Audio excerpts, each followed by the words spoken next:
Welcome back to the channel, folks. In this video I will be going through the final portfolio update for this financial year. It's been a pretty wild ride, some of it, and there's going to have to be some thought given to what we're going to do in the next financial year starting in April, of course. So I'll be making some content in the coming weeks about where I'm thinking about putting my ISA for next year and what I'm going to do with it. But for now, let's not waste any more time and just get straight into it. Let's start with my current ISA, and that's with InvestEngine. Alright, InvestEngine. So this is where I've had my ISA for the last 12 months or so. In fact, I had them for the year previous too. And we are now sitting at around £17,350 in total in InvestEngine. But of that, DIY ISA is £16,500 or thereabouts. So the remainder of that was built up from the provider challenge, the InvestEngine portion of the managed accounts challenge that I did. There's links to that in and around. If you haven't checked that out, go ahead and have a look. I did it so that you could get a flavour of how managed accounts might fare against the straight up S&P 500 index. So the results are out there. It's a very short time frame. Check it out if you're interested. Today we are looking at this DIY ISA. Clicking on this, it is the most uncomplicated investment portfolio you could ever wish to see. It is one ETF, and that is Vanguard FTSE's All World Index, VWRL. Massively popular as an easy way to diversify your investments in one fell swoop. There are 3,469 holdings ranging from Microsoft, Apple, Nvidia, Amazon, Meta. Those are the biggest holdings. The biggest holdings don't really have much more than a couple of percent in your portfolio, so you're really spread out across all kinds of industries and across the world. 168 shares of this particular ETF. Investing like this just lets me get on with the rest of my life. So apart from the holdings, the regions, you can see that most of it is North America, Europe excluding the UK, Japan, Asia excluding Japan, UK trailing with the rest of the world down at the bottom there. And in the sectors, we've got industrials, technology, financial, consumer, healthcare. So you get all this information in InvestEngine with a couple of clicks. At this moment in time, there is a very tiny dividend yield as well. Dead easy to invest with InvestEngine, which is pretty much why I've done it for the last 2 years. And it's very easy to diversify your investing as well. I have a couple of videos as well on InvestEngine. I'll link those somewhere around here. You can go and check those out when you finish with this one. That's it for InvestEngine. In all likelihood, I'm not going to max out my ISA holdings this year. Too many big bills, unfortunately, but next year we'll give it another good go. Still, it hasn't been a bad return overall at 17.41%. It's pretty good. Vanguard's next. Okay, Trading 212 is next then. Right now we have about £20,247 or so available in there. There hasn't been a huge amount of change, but I have got rid of a couple of holdings and I've replaced them. We got rid of Unilever first of all. This was a single holding I had, and while I was pretty happy with it, it hadn't really done an awful lot except pay dividends for the last 5 years. As it turned out, I made £24 on selling the stock, and with the dividends over the years, that's probably been alright, but I've replaced that with the Vanguard FTSE All World Index, VWRL. So it just keeps in line with my idea of getting more towards ETFs and index funds. The next thing I did was get rid of my electric vehicles holding. This is one from iShares. So again, I really think that electric vehicles and so forth are the future, but my problem with this one was that it was quite expensive. 0.4%, which isn't particularly cheap. Again, I made a slight profit over the years on this, and it will have paid a dividend as well. So I've swapped it out, and I've simply bought some S&P 500 with that, which is an awful lot cheaper at less than 0.1%. So those are the turnarounds on that one. I have to say, I think Trading 212 is the best all-round platform for anybody thinking about getting started. And it also appears that they've got involved with Wisdom Tree. You can choose a ready-made pie. So if you're interested in getting started but you're not quite sure where, then they have these pre-made pies that you can get involved with. That's very interesting. They also have community pies, so if you feel like watching what maybe some of your peers are doing, or maybe you follow some people on the internet. Dividend Experiment is one.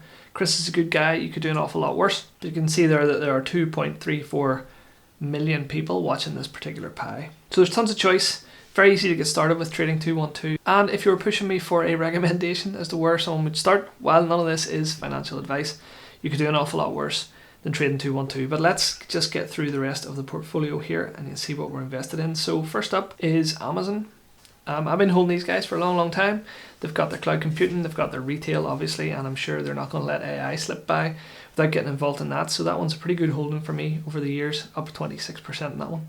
Coca-Cola, big company, still making a lot of money, and they pay a little bit of a dividend on that one. Coca-Cola aren't going to go anywhere.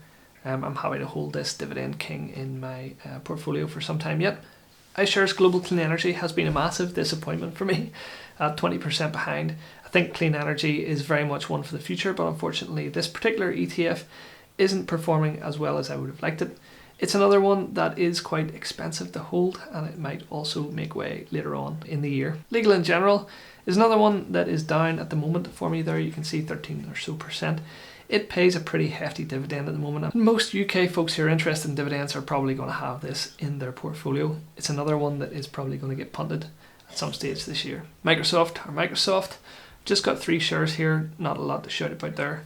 National Grid, I've said before, is one of the world's most boring stocks. They are the main energy provider here in the UK and a bit abroad.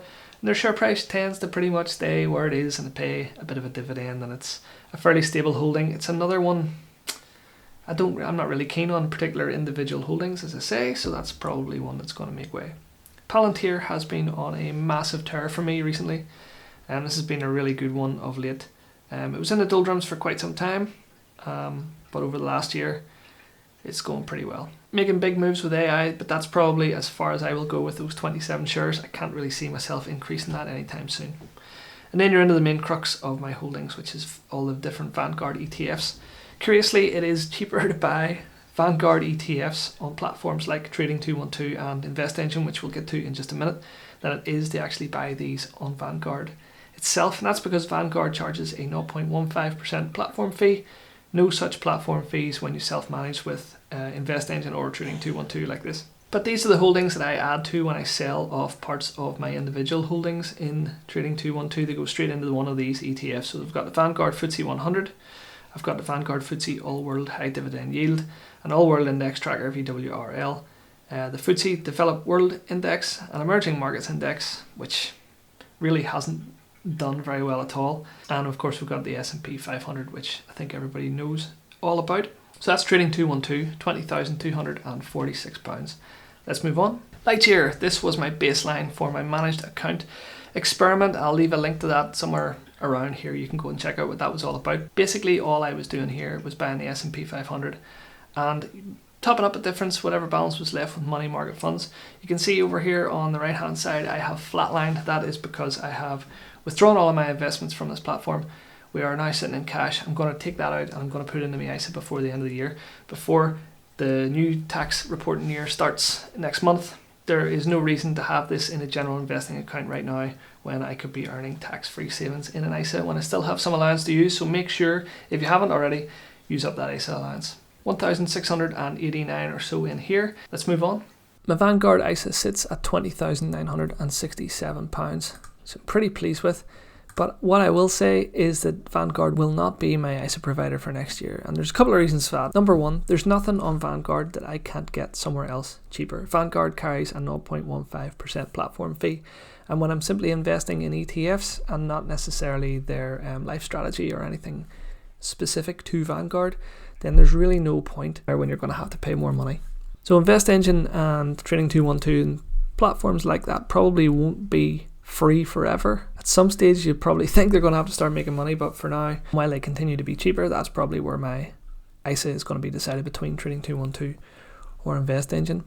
Another thing is that Vanguard will not let you buy fractional shares. The other apps do, but it just means there's that slightly higher barrier to entry that you can't buy fractional shares in Vanguard. Instead, that Vanguard is where I went to invest my money in the very first instance when I first got started investing, so you could definitely do it all the worse. We have the emerging markets, VFEM, and that is sitting behind, unfortunately. We've got FTSE 100 doing okay, All World High Dividend Yield, All World Index VWRL, which I have in other places as well. I have a developed world, I have an accumulating S&P 500, and I have a distributing S&P 500. The accumulating just means it's not going to pay out the dividends for you as cash, it's just going to reinvest those automatically. I've always had VUSA, it's just the way it is, and it is distributing cash, so dividends and things like that will come back to you. I always automatically invested those, but I thought I would just start to move things over to accumulating, just to save me that little bit of bother of having to reinvest automatically. So these two are essentially the same thing, but a little bit different. So the whole time that I've had this particular ISA, it's done pretty well. I've contributed about £14,000 of my own money and made nearly 7 overall, and it's interesting to see that I haven't actually made any further contributions to this one since about April of 2021. That's when I first moved my ISA over to Trading 212 and subsequently to InvestEngine. but you can see how the market just continues to work for you even if you're not doing anything. So that's always nice to see. Long term, hopefully we're going to see that graph climb and climb and climb. I don't have a crystal ball though. You never know when the next dip is going to come or the next spike. So we just stay invested and try to be as consistent as I can. That's my strategy. On this Insight tabs, it'll let you see exactly how your portfolio plays out. So you can see I'm very heavy in North America here, 71%. It's quite a lot. 8% in the UK, 7% in Europe, and 8 or so over in Asia Pacific. Everything else is quite small. When you smash all those investments together, Vanguard can tell you exactly what you're invested in and what you're invested in most of. So 4.8% Apple, 4.5% Microsoft, 2.5% Alphabet, 2% Amazon, Nvidia, Meta, and so on down the line.